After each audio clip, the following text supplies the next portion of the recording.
Ng tanghali, ayan, magluluto ako ng sinigang na yung nahuli namin na isda. Ayan.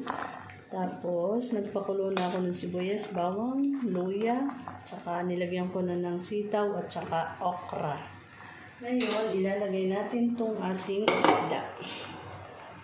Dami nito, guys. Ayan. Fresh na fresh. Nakakalinaw ng mata ng isda.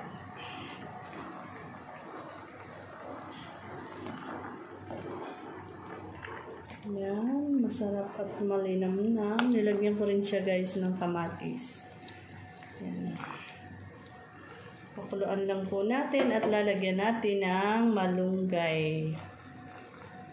Ito, guys, yung malunggay. Hinihimay ko pa.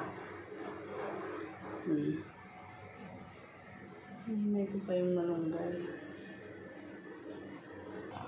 Ayan, guys. Tinimplahan ko siya ng asin at saka yung sinigang mix. Ngayon, lalagyan natin ang malunggay. Ayan. Napampahaba ng buhay. Yes. Ang ating malunggay na masustansya. Healthy.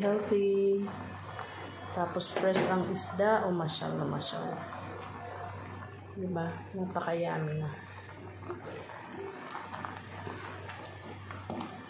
Yan.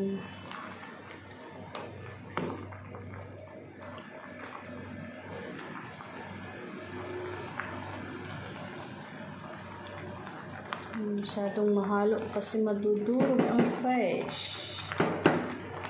Ayan, guys. Kain na tayo. Ito na yung aming panangalian. Super yummy and delicious. Fresh na isda na may malunggay, gulay, healthy. Thank you so much. God bless everyone.